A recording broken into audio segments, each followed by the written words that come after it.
Napatay ang usa ka lalaki human na bangga ang gisakyan ning SUV sa duha ka truck sa Initaw, Misamis Oriental.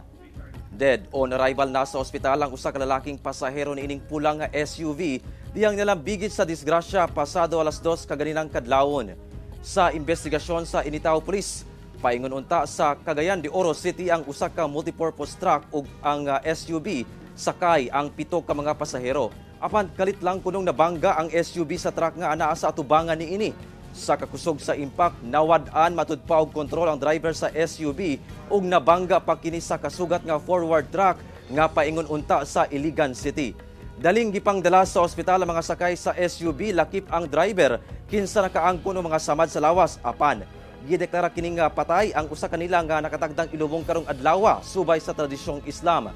Wala pa'y pahayag ang driver sa SUV. Padayon ang investigasyon sa kapulisan sa maong insidente.